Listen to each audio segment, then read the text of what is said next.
It's story time! Hello and welcome to the Storytime podcast, and this week I have with me Breifne Earley.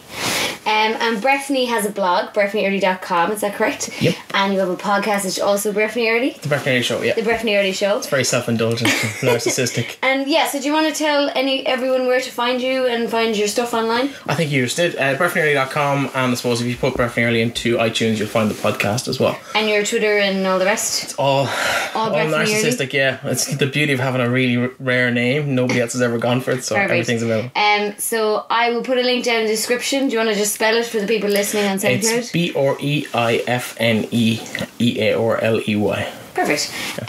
So something really interesting about Breifne is that you won a world cycle race. Yeah, that's kind of the end of the story in some respects. But yeah, I took part in an event called the World Cycle Race. So on the 1st of March 2014, me and what was supposed to be 6 others set off. It turned out that people didn't show up or whatever. So there was 4 of us started the World Cycle Race and 30,000 kilometres on a bicycle through 27 countries. 16 months later, I was the only person to finish, so I won the race. The only person to finish? Yeah, I was the only one who actually got round within the rules. And so do you mean now when you say 6 were meant to start, I assumed you meant from like your group. Did you mean like altogether? No, total. It's a pretty big deal. Like if you're going to set off to cycle around the world, like most people kind of go, that'll be great. Oh, hang on a minute, I have to cycle 30,000 kilometres? No, I'm not interested. So most people don't want to do it, and I suppose that's one of the reasons why I wanted to do it, because I was always been sporty, but as you can tell, I was blessed with the body of a god. Buddha. And so I was never particularly sporty. Okay. I was always sporty, but never particularly good at anything. And so I struggled with my weight and struggled with a lot of mental health issues, which we'll probably talk a little bit about later. And I struggled with that the whole way through my 20s. And then I thought, you know what, I need to do something. And I started getting fit and started training and exercising again, and then I thought I want to do something where I can actually not just participate but actually maybe win a medal or make a podium in something. And I thought, what's the most ridiculously difficult and stupid thing I can find?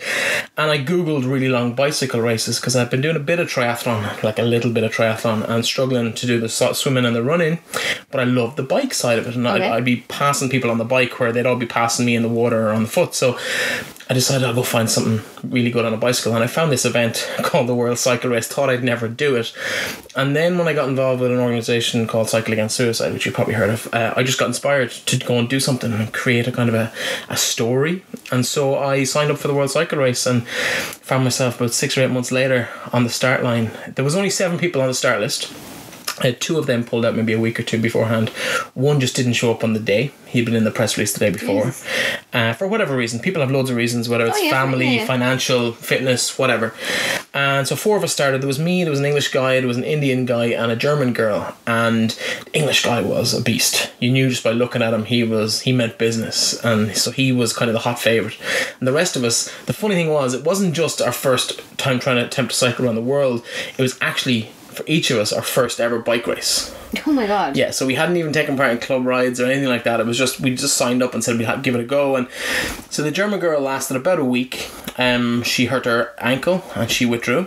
And then the Indian guy, I kind of knew wasn't going to make it. Really nice guy. He was very good to me when I came through India later on, but he just didn't have the finances, didn't have a good passport, and we don't really appreciate how lucky we have it sometimes. So he ended up pulling out of the race. Oh yeah, it didn't even occur to me how you got to get across borders, visas, everything. And like if you're Irish or you're Western, you've no problem getting into these countries.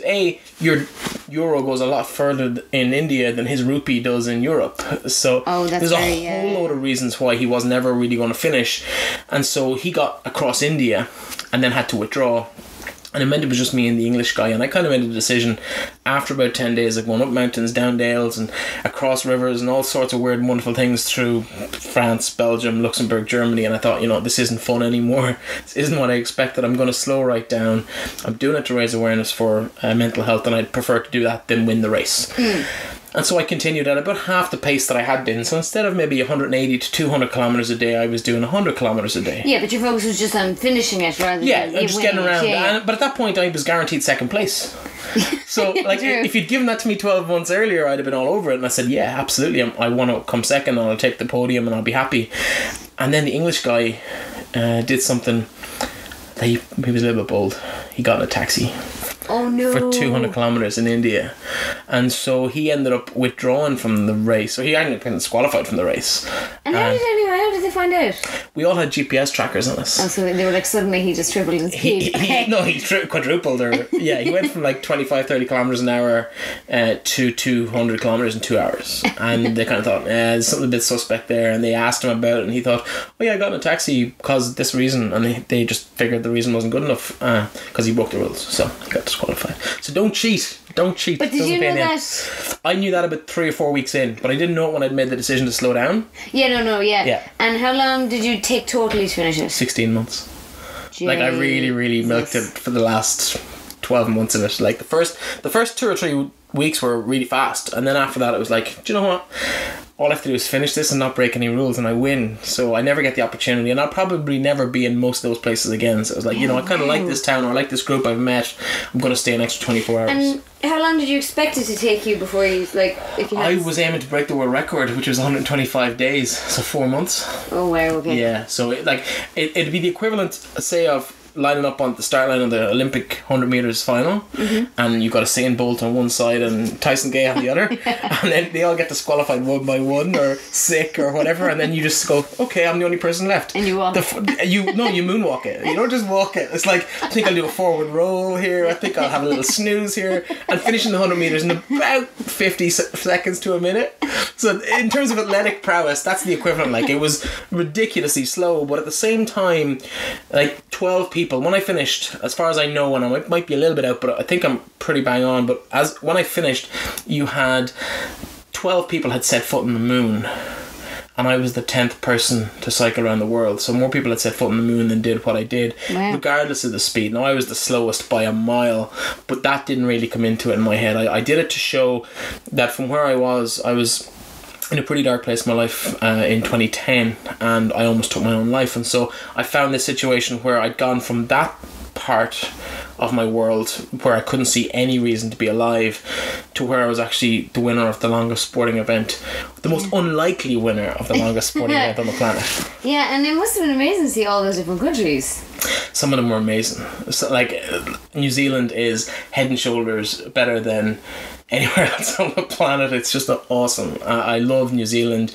Some of the places I got to see, like Australia, everyone's been to Australia at some point, but you got like Perth or Sydney or Melbourne or Adelaide, and people have flown in and around those cities, but between them probably not so much. So I got to cycle the whole way across Australia, which at certain points you got, like, there's one point in the middle of Australia where you're 600 kilometers in either direction from the nearest town. Okay, so that brings a question up for me. How on earth did you do that? Like, so this is an official race. People know you're doing it. Yes. As in, like, and they know to keep track of you and stuff. Are they following you in a car, or how do they protect you? Because if you're 600 kilometres between towns, like, do you run out of food? Do you run out of water? Like, how did you manage that? One of the inspirations for me doing it was a guy called Mike Hall, who unfortunately, actually speaking of Australia, he was killed in a bike race this year across Australia. But he would have been the pioneer of this community, and he had a great saying, which was, if you get lost, get unlost. And it sounds really stupid and simple, but that's basically how it is. It's a solo, unsupported ride around the planet. And so he basically said, he was the race director, and he said, like, you just gotta make do, and you can't really get help from people at home or whatever. They weren't quite so strict on that as they are in some other events, but essentially, if your bike breaks in the middle of the outback, you gotta hike, or you gotta walk, or you gotta fix the bike on the side of the road. So there was a lot of repairs done on the side of the road. There was a lot of improvised stuff where you just break things off because it was in the way, so you break it off, or you just get there. So there was plenty of kind of stopping and starting. So they're kind of keeping track of you, like, in terms of not breaking. 100%. But they're not actually. Well, Jesus, you could have died.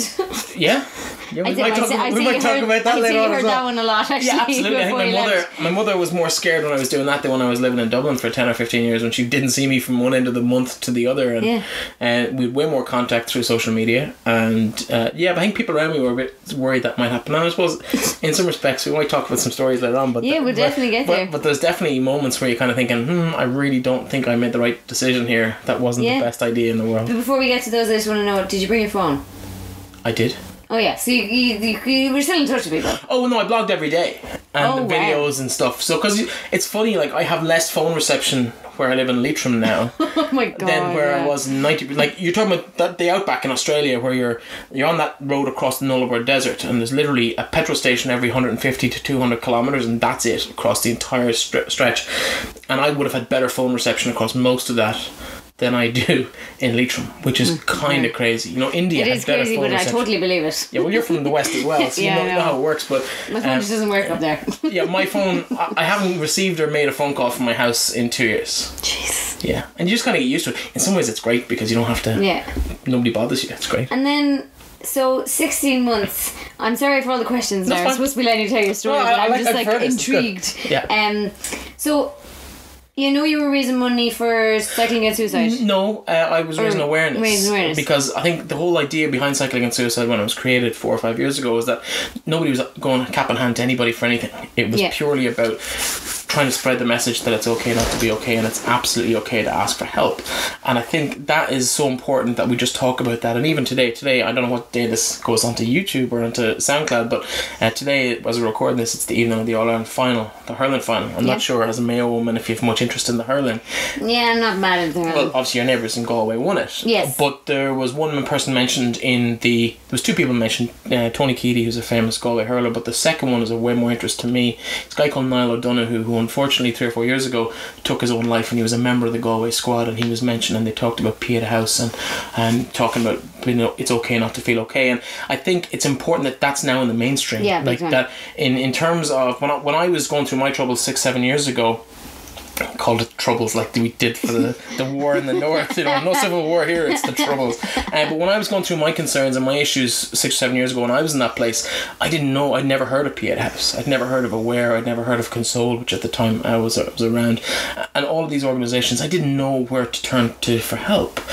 And now I'm pretty sure, whether they act on it or not, I'm pretty sure that everyone who's struggling in that respect has heard of one of them. They know that there are opportunities out there. Whether they choose to take them or not is the next level on that. But I think the good work that's been done by so many people to promote what those organisations do can't be underestimated. It's been phenomenal. Yeah, the reason I asked was because, like, I presume it cost you a fortune to cycle around for 16 months. Like, because you had to feed yourself, you'd have to sleep at night, you know, you'd have to repair the bike, and, like, you obviously couldn't hold down a job when you're cycling around the world. Well, it's funny, I kind of did. So the money side of things was one thing that always kind of put me off doing it, and then I just thought, no, I'm going to do this and the money will take care of itself, which is maybe not the best advice that I can give to people, but for whatever reason it just kind of worked out for me. So basically I managed to gather about 8,000 of my own money, so that was from overpaid tax for a few years. I kind of knew I'd overpaid and didn't claim it, and then there was you don't have to go into why, but so you did have a little bit of like savings. I had about 8,000 euros, but it cost me 40. Whoa. Yeah. Okay. Now, but if you think about it, take the average Joe in Ireland who's working a 9-to-5 job. Yeah. And 16 months is a year and a third of a salary. So that's about 30 grand a year of a salary that people spend. And you ask yourself, you know, if you're earning that kind of money, how much did I have in my savings 16 months ago, and how much have I got today? Yeah, exactly. Yeah, like you're probably in a worse financial situation than I was over that 16 months. So in some respects, the only problem is I couldn't earn money when I was away. So about 8 I had, and then 2 was kind of 2 nights that were run for me, one in Leitrim, one in Dublin, and that raised about 2,000 euros towards my costs. And then I managed to blag myself a job writing with the Irish Independent for a year. Amazing. Which was awesome. So she won't thank me for this, but I went into an editor at their time and I said, listen, I'm doing this, will you write one article about me? And she thought, oh, we're doing a thing on mental health next week, we'll feature you. So I was featured along with I think Alan Quinlan and Alan O'Mara, who are 2 fairly prominent sports people at the time, still are. And so I was in an article, the 3 of us were in the paper, and I wrote in kind of going, oh, any chance we might be able to do something regularly when I'm on the road? And she said the magic words, I don't have a budget for that. And I thought, I never asked for money. But now that we're talking money, like, when you say you don't have a budget for that, what do you have a budget for? How much of a budget have you got? And so she was like, oh, you know, I don't think we can afford it, blah, blah, blah. We'll talk next week. And every week I get the same response, we'll talk next week. So eventually I thought, okay, it's getting kind of close. It's November. I'm off in March. I need to get something nailed down. And so I said to her, by the way, I've been in touch with one of your competitors. And I named the other magazine. I hadn't. And I said, I've been in touch with one of your competitors and they want to meet me on Friday to discuss this, but you'd be my first choice, which genuinely was true. I actually read the paper. It was the Fit magazine in the Irish Independent, and I loved the whole feel of it, and I read it every week, and it was the only reason I got the paper, even though I was working for them previously. But anyway, so I ended up actually going and saying, she was like, I'll meet you tomorrow for coffee. So I went in and she said a figure, and it was 3 times higher than I was hoping for, and I was like, I think I can work that. So I ended up getting the job, which worked out about under 10,000 over the course of the year and a bit I was away. And then the final bit was, my favourite bit was actually the crowdfunding. So I asked people to support, and I promised people I'd write a book when I came home, and they actually believed me and paid me money for a book that I still hadn't even done the project the book was going to be about. And so that came out last September, about a year and a half after I came home, and so people eventually got the book that they paid for 3 years earlier. So that brought in about 20,000 odd, 18,500 to 20,000. So that was the 40 grand basically for the budget. Yeah, so it was kind of cool. So it wasn't so much me, it was actually the 800 or so people who contributed to the crowdfunding campaign, from $1 right up to maybe a couple of hundred in some cases, but the majority of about 20 to 40 euro was phenomenal. And every time someone contributed, it reminded me that there was another 799 who had done so. So it was very easy to keep focus on the road when you're cycling for that. Wow. And then, so, you were saying your book came out, so obviously the 800 people got their copy. I should have a copy of it here with me. But I thought you were bringing it. I have it in the car. Oh. We got into this so quick, it was like... yeah, I don't mess around, it's in the door, in the beanbag, let's go. Yeah. We'll let you run out at the end. And didn't even get offered a cup of tea. Sorry. It's grand, I'm on a juice fast, I can't have a tea. But yeah, so is that for sale as well? Yeah, it kind of. That's another story and a whole other thing in itself, but essentially I couldn't find a distributor or a publisher who would do it on terms that I thought were even remotely fair from a financial point of view or a control point of view, and I thought, I'll just go and do it myself. I've promised people I'll do it. I've collected the money from people, so the money is there. I know people would buy it, and I did it myself. I did my own book tour, my own promotion, just directly off my own website, and whatever shops I could get to myself. I did manage to get one shop in every county, which was kind of cool, and sold about 2,500 copies of the book, which was pretty awesome. And because there was no publisher and no distributor, most of them were through my own website, so the only person I had to pay was PayPal for the processing fee. So financially it was worth it, there's no question from a financial point of view, but also from a point of view of being able to actually turn around and give it to the people who'd supported me was so important to me. And even though I finished cycling 16 months or 18 months earlier, I didn't really feel like I'd finished until that book was in people's hands. Yeah, because it's part of the whole project. Yeah. So, but if somebody only comes across you in this podcast and wants a copy of your book, can they get one? Absolutely. If you go to breifneearley.com, you'll see it's options to buy it there. They'll get it on Amazon, they'll get it on Kindle or whatever Sweet. Form. It's on all the major forms. The audiobook should be out by Christmas as well, which would be kind of cool. So sorry for asking me so many questions, it's intriguing, but you were going to tell me the story. You were going to tell me all the stories of you getting robbed was one of the things you mentioned. Yeah, so I got robbed 3 times on the trip. We can also tell some positive stories about cycling, by the way. It doesn't no, but these are funny. Some of them are funny, some of them are kind of eye-opening. So, and one of them I don't really share other than my book, so you're getting this one for free, because when I do talks in schools and stuff, I don't normally share it because it's not quite PG. So, okay, the first time I got robbed is the time we leave till last. The second time, that's in Istanbul, and the second time was in Thailand. So it's about 5 months in. I'm pretty into it now. I know where I'm going. I've been through across Europe, I've been across India, I've now come down through Thailand. And so the first night I arrived, an English friend had put me in touch with his friend who lived and worked in Thailand, and he worked with a cycling company, and they were very good to me. They gave me a whole free service and parts and everything, and wouldn't take any money off me, put me up.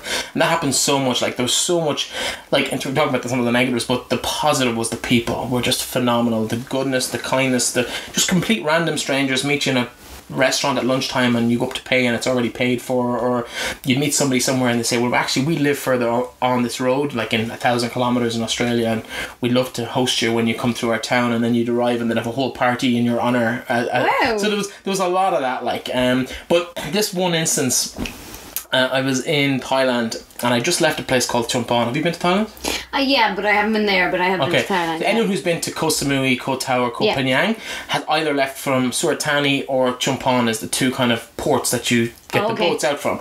Most people go from Surat Thani, but I was in Chumphon, which happens to be one of these ports, and I stayed in this really dodgy hostel one night, and I got up the next morning and my plan was to head from Myanmar, which is across the country basically. It's not that wide at that point, it's only maybe 100 kilometers, so it's a day or two to ride across and down and go into Myanmar, get another stamp on the passport and head off to Phi Phi, which is where I plan to take maybe a couple of days and enjoy that part of the world. And first day out of Chumphon, I'm climbing this hill into a town and a car flies by me, pulls into the hard shoulder right in front of me and slams on the brakes, and I hit the back of the car and I get catapulted across, and of course I'm attached to the bike because I've got an earphone in, so my head is attached to the handlebars, my feet are attached to the pedals, and I land in the middle of the road on the side of the car. And so I'm picking myself up, the bike is in bits, like the handlebars, which should be perpendicular to the wheel, are now like almost parallel to it, and I just kind of I'm bleeding from my knees, my elbows, my head is sore, I've landed on my head, so I'm kind of a bit dazed, I'm not really sure what's happening. I go to pick my bike up and whatever way it had landed, it had stopped the wheel or the tube from exploding, so when I moved it so the people had just got out of the car. It turns out they were police.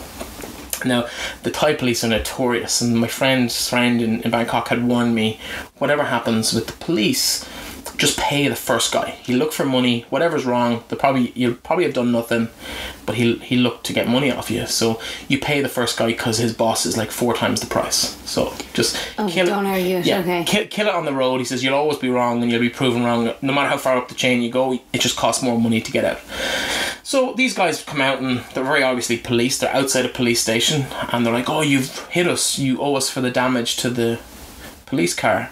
And it's like, well, first of all, I know you're not going to have to pay for that, but like, why is that my problem? You've just crippled me and broke the bike. And your man had given me one piece of advice, and he's like, you'll know when to pay. You can negotiate, but you'll know the point of when to pay. And so there was this back and forth for a while. They got this woman who could translate from the side of the road, and she was very convenient, and they were looking for €50, which to me wasn't a whole pile of money. Well, it is, but not a massive amount of money. But for them, they were looking, it's probably a month's salary or a week's salary. It stretches really far. Yeah. And so they basically stopped me on the side of the road and were like, well, you got to pay us for us to release your bike and stuff. And I was like, oh, how am I going to get out of this? So eventually I negotiated them down to €25, and we're chatting, and I'm still saying no, and they're now looking for €25. And then eventually one of them goes to the passenger side door, pulls open the car and reaches in, and when his hand comes out, he's got a pair of handcuffs in his hand. And I was like, how much did you say you wanted? Hang on a minute. Pull the wallet out, gave him the €25, and then I had to pay the translator's brother to bring me back to the town I left that morning, which luckily, as luck would have it, the hostel I'd stayed in was directly across the road from a bike shop. Oh yes, so you got to lift back to get your bike fixed. Yes, that's totally within the rules. Yeah. So I'd gone backwards, and then I found myself having to wait for bike parts for 5 days at the port to the Thai islands. It was a tough couple of days having to wait on the islands for the bike park to arrive from Bangkok. So I ended up getting like 3 or 4 days snorkeling in Koh Tao. Oh yeah, so you actually could enjoy it, right? I thought the you bike were just was like bike shop. waiting to have fun, like. Well, no, I went to the islands. I was like, well, I literally, and I was sore because my shoulders were killing me, and I'd gone to the doctor, and the doctor was like, you're fine, just take these drugs and you'll be grand. And so I ended up going, do you know what, I might as well be on the islands having a bit of fun. So I went out there and bumped into some really cool Irish people that I met, which of course you go everywhere, you meet Irish people. And so I ended up having some really, really cool nights out on Koh Tao, and then spent the day snorkeling, which was just cool. Savage, yeah. I will say, I thought the Thailand hospitals were brilliant, because I got bit by 3, I believe. It was definitely 2, but I thought it was 3 monkeys at the same time. Monkeys? Yeah, we did that thing, you know, where you go to Monkey Island and you see all the monkeys or whatever, and you're like not meant to get too close to them, but I got too close to them. Yeah. And well, they actually came up behind me, I didn't see them. But yeah, so I definitely had both. I think it was 2 and 1 on this one. But long story short, I had to get like 6 rabies shots as we were travelling around. So I'd have to go into the hospital in every new town we went into, or every new island or whatever. Oh God. But they were brilliant. No, they were brilliant, and it was really cheap and really affordable, like for me. And I think I saw a doctor for €5. Yeah, it's really affordable for us, because again our euro goes very far there. Yeah. And I thought they were great. So that was number 1. Yes. So robbery number 2 was in... Which is the third time. The third time was in Perth. The second story. Okay. Yeah, was in Perth. And it was... Oh my God. So we obviously, you're cycling along, you don't know where you're going, you don't know what you're going to meet when you hit a town, so you eat at every opportunity, particularly in Australia when there's like a day's riding between petrol stations. Yeah. So, and do you try, just again another question of curiosity, do you try to take food with you as well? Sometimes, like, you know from a map how far away stuff is, so if you know there's going to be a town in 20 or 40 kilometres, you won't, but if you know it's going to be 150, you'll take food with you and water. So at times I would have had like the boxed wine. Well, in Australia they box water. Goon. Right? Yeah, but it's the same with Irish people. Kind of get the wine reference better, but you literally rip the box apart and just take the bladder full of water, and I would used to strap it to the back of my backpack on my back, and so it was 10 litres, so it was 10 kilos extra, but it meant you wouldn't run out of water, because no matter how bad it was, you'd never run out of 10 litres of water in a day. In Australia it's hot, but it wasn't quite India hot.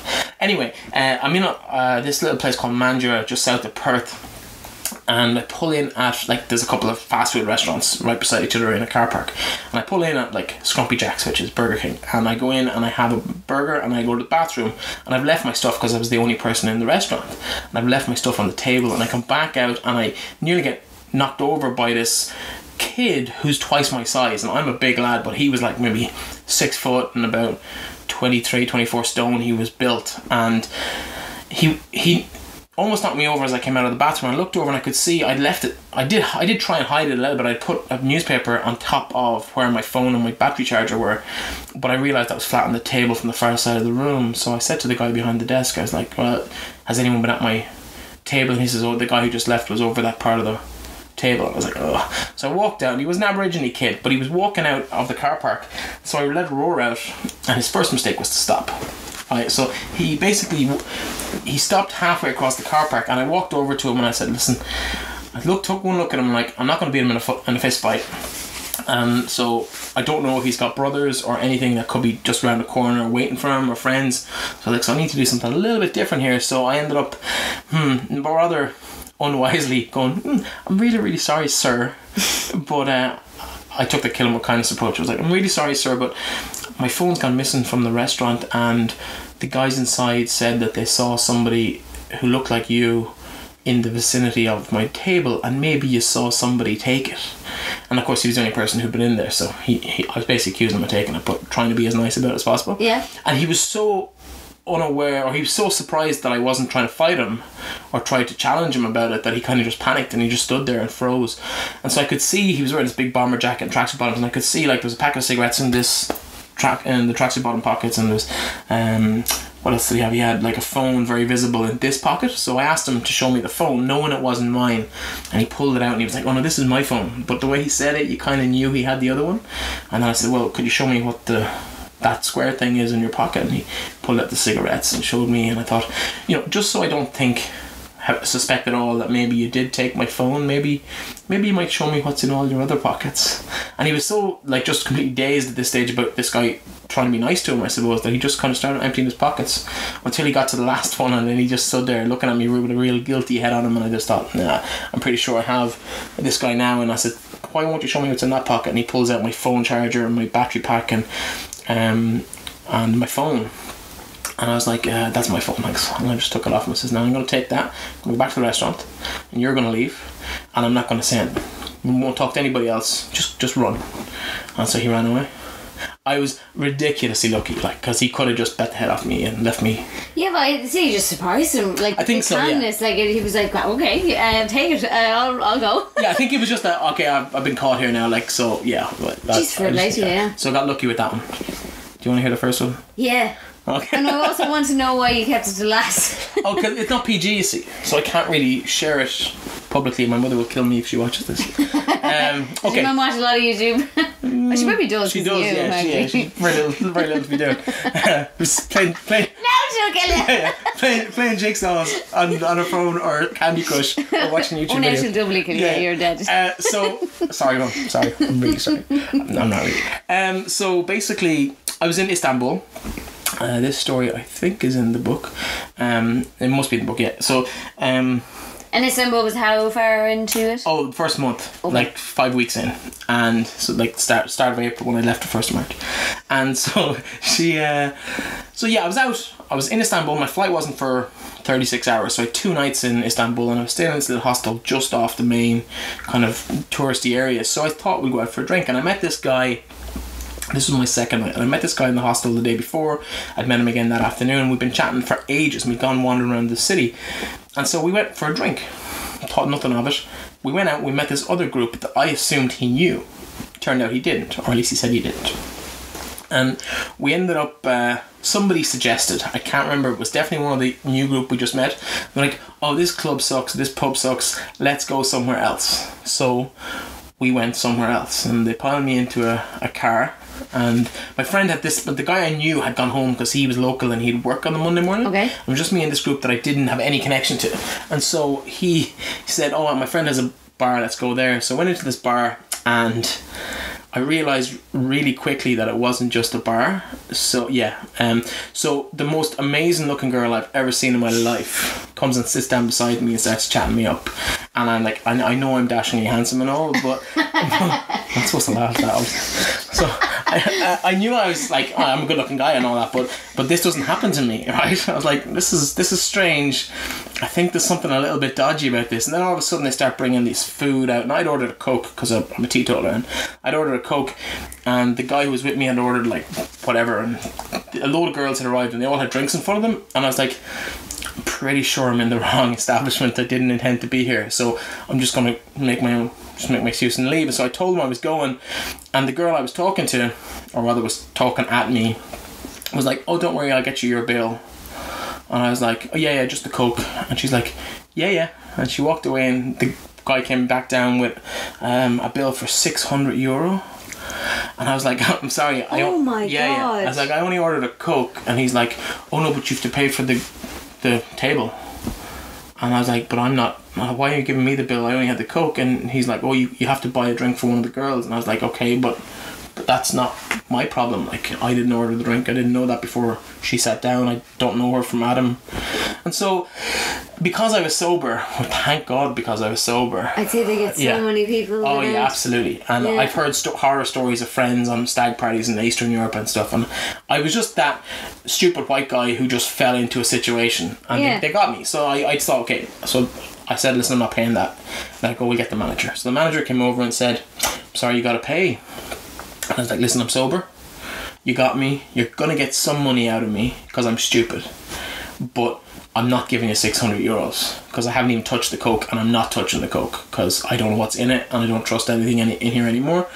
And so he decided he would charge me for my Coke and the girls' drink, and I think it was over 100 and less than €150 to get out of the place. But I thought it was better than having legs broken or arms broken, or waking up or not waking up in a dumpster the following day in the middle of Istanbul. So I didn't do it again. I didn't hop into a car with a complete random stranger. Well, to be fair, I'm just like, to play devil's advocate, and for anyone who's watching or listening, like, I feel like that's a very Irish thing. You meet people and you get friends with them and you go party with them, and like, we're real friendly like that. Yeah, we are. We assume the best of people. That's exactly what I'm trying to say. Yeah. So I can see why, especially because you met, one of your friends was there. Yeah. And like, it turns out that you didn't know them, but like, you know, you were like, I didn't know that. You were relaxed. You didn't know that. You know, I can see why it happened. Yeah. He did try and offer me, like, because I went to pay him in credit card, and he's like, no, we don't take credit card. Amazingly, he didn't take credit cards.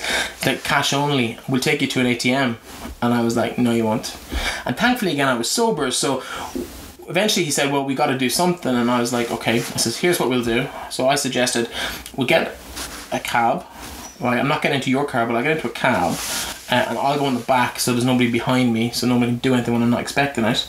And you'll be in the front, and you'll drop me across the road from an ATM. I'll go to the ATM, I'll give you your money, and then you just leave me.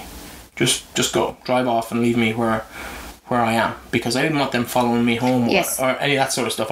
You just leave me, and I'll hail a different cab, and so I ended up actually. That happened, and to be fair, they knew they were going to get paid and no hassle and no grief, so they were always going to do it. And I think I got 3 different cabs before I actually Ended up going back. And I got back into the middle of the tourist area, and then I walked the mile back to the hostel because I'm like, I don't really trust him. Like the whole way. You just didn't want to. Yeah. And the whole way to the ATM, he kept trying to upsell me the girl. Like he was like, oh, you can take the girl if you make it $1,000. You can take the girl home with you. And I was like, yeah, wake up with no kidneys, no bike, and no clothes in tomorrow morning. No, thanks. You're good. I'll pass. What kind of bar was it? It wasn't a strip club. It was like. Oh no, it was a brothel. A brothel. Okay, it was a brothel, I was trying to figure that out. Yeah. So. It looked like a bar. What drink was she drinking that was 100 quid? It was obviously just a figure he pulled out his arse. Yeah, exactly. It was just on the menu as €100 or whatever. God. And my Coke was a tenner. Most expensive Coke I've never drank. Pretty. I mean, that must have been so scary. I think when you're sober, it's not quite as scary, you know? I think if you're drunk and you're not fully in control of yourself, like I'm fairly sensible, I'd like to think most of the time. But I think, it potentially, if he's not reasonable, then you're in trouble. You could get legs or fingers or feet broken. But he was reasonable-ish in that. Once I told him he was getting something. Yeah. Once I said, like, straight up, you caught me, I fell into your trap, you are gonna get paid something, but not that. Let's talk. Like, that's not reasonable. I'll pay for my drink. And and I didn't see it when I came in, but I can see a sign up at the door that says entry rules require you buy a girl a drink, so whatever the cheapest girl's drink on the table is, I'll pay for that as well. Turned out to be €100. 100 quid. Jesus. Yeah, but that's just the standard rate to take off people, you know. I mean, it's a great story. Yeah, even though it's a great story the way it worked out. It wouldn't have been so great if I'd woken up with a broken arm the following day. Definitely not. No, it would have ruined your trip. Or in a hospital, the trip would have been over. And it was good they didn't know about your bike as well, because I imagine they knew nothing about me. Absolutely nothing. That's good. Because the bike was worth more than anything I owned at the time. You'd be afraid. Yeah. But so they were the 3 robberies. There's so much other stuff as well. Like it was 3 crashes, one of which was the robbery in Thailand. Yeah. The other crash, it's funny. Like if you saw it in a movie, you would say that never happened, because the scriptwriter that's too lazy. So again, I was very connected with Cycle Against Suicide, and I was listening. I was having a rough day. It was St. Patrick's Day, and I was a little bit homesick, and I was in Hungary, and I was coming down this hill, and I had music in one ear, so I could hear traffic with one and play music on the other, and I was about to hit into a park and along a lovely lakeside bike path for about 50 kilometers into the town I was staying in that night, and in the corner of my ear was the Heathers, and it was the song Forget Me Nots, which has the chorus, it's alright not to be okay, or whatever. And so I was listening to that, and I was blasting it out, and I was singing. There was no one within earshot of me, and I was having an absolute ball of a day. And then I got to the bottom of the hill, and I turned into the park, and there's a train track, and then the bike path started on the other side, and train tracks are always dodgy on a bike. It's because you're thinking to yourself, you know, you could end up going anywhere on them. So you always try and hit them as perpendicular as possible, right? Okay, yeah. So the bike doesn't get caught in them, which I did. And I don't know how familiar you are with that particular song, but there's a whole middle eighth in the song where the only lyric that just gets repeated a few times is "So don't fall." No way. Yeah. This is what I mean about lazy script writing, right? So that bit is coming in, and I'm singing along, and I hit the train tracks, and there's paving stones on. I'm not sure if they're on either side. I think they're on either side and in between, for people could cross or cycle across. It was kind of the path, but they were about half an inch apart, and my wheel found the groove. So my wheel hit the groove between the pavement stones, down into them, wedged, stopped, and I just got, again, catapulted.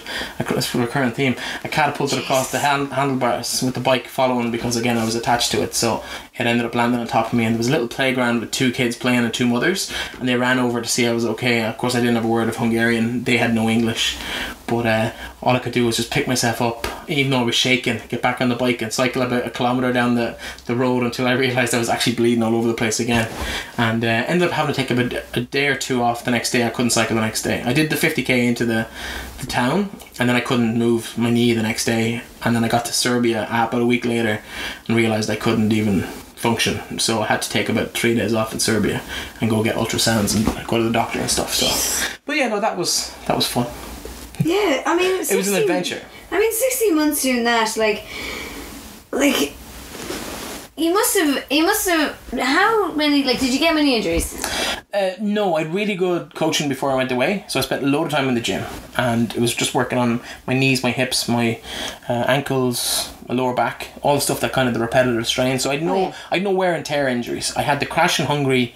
I hurt my knee, I had the crash in Thailand where I hurt my shoulder, and then I fell off the bike really stupidly. And like, I'm not even going to talk about it because it was just embarrassingly stupid. It was totally my fault. I hit a pothole at a bad angle trying to do something smart 2 days before the finish, and nearly wrecked my chances of finishing. Too confident. Yeah, and I was like, oh, I can do this, and then like just hit the pothole. Boom, no! Ruined the bike, ruined everything. It was a disaster. Jesus. And so yeah, other than that, no injuries. I took it at a nice pace. Like, it would be a nice casual ride for 4 or 5 hours a day, every day for 16 months. So it was 6 days a week for 6 months. And that was the odd day you took off cycling, you just hung in the area, did you? Yeah, well, So, some of the places where I had friends, like I took 2 or 3 days in San Francisco. I took about a week in Perth. Perth was just way too much fun. Took 2 or 3 days in Melbourne, a couple of days in Sydney, a few days in... Did you surf while you were in? See, me and water don't mix that well. That was the problem with when I go back to the triathlon stories. I just only learned to swim when I was in my late 20s. Oh wow. So yeah, not really that water. I love it, yeah. So surfing, I tried surfing when I was in Australia, like when I was in college, when I was 21. But haven't really been back to try it. Just not that confident. I did kayaking, so I did sea kayaking in Goa in India. Wow. I met some American students and one of their lecturers, and we were kind of hanging out for 2 days and spent one of them out in the water, which was kind of cool. So that for me was a big deal. Yeah. Okay, so I'm not going to take very many more of your stories because I want people to buy your book and read your blog. Yes. But I want a few more questions just because I'm still intrigued about how the whole thing works. So you mentioned getting a flight. So obviously you got flights between places where you, like, there was a sea in between them or whatever. Oh no, that was the war zone. With the sea bits, what you do is you take the wheels off and you put in inflatable wheels and paddles on either side. You almost had me. I was like, where's this going? I have had people fall for that. So, obviously, when you get to the watery bits, you cycle, or you fly. You take the bike apart, put it in a box, check it in as oversized luggage, and then just basically on the side of the path outside a airport terminal, you're building a bike. You put it back together. And start cycling off. You get some really strange looks in India when you're trying to do that. Yeah, it's funny. Oh my god. Yeah. And then it takes ages to take it apart as well. That's a nuisance. So you must have them quick release wheels. Yeah. It's the worst part is the pedals. Really? Because the pedals double the width of the bike. Because the handlebars are easy to take off. Okay. So you take them off and you put them sideways, and they're not that big. But the pedals actually stick out. Oh, you mean when you're trying to pack it away? Yeah, I thought you meant actually taking them off was the hardest bit. Taking the pedals off is the hardest bit. Really? Yeah. You need specialised thing which I didn't have with me. So you're trying to do it with the wrong piece of equipment, which is never good. And then did you get like super fit on this 16? The 16 you must have done. Well, as you can see, I'm fantastically fit. I did and I didn't. Like, put me on a bike and ask me to do 100 kilometres, no problem. You know, even now, and I'm unfit, I'd still knock out 100k a day, no problem. My calves were pretty impressive. I actually had the 2 lines. Totally defined. Every time I came back and I did a group ride like a week or two afterwards, and I was wearing shorts, and it was Ireland, and it was the only thing I had because I'd been like in summer for 16 months, and everyone was like going, oh my god, whose legs are those? And I've never had anyone envious of any body parts before, so that was quite nice. Even now, like after not really been on a bike for a year and a half or 2 years, I still get a little bit of kind of calf envy, which is kind of nice. It's the only very part. Nice. I love a defined calf. I do. So that's the next thing I was going to ask you. Have you cycled since?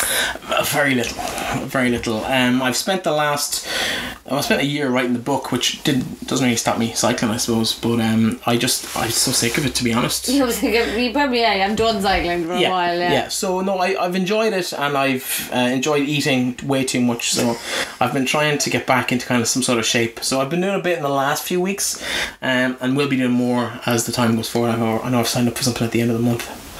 Another cycle at the end of the month? Yeah, it's just one day. It's just a 50k, but it's just to get out and active. So I do a bit. My bike got stolen, which also didn't help.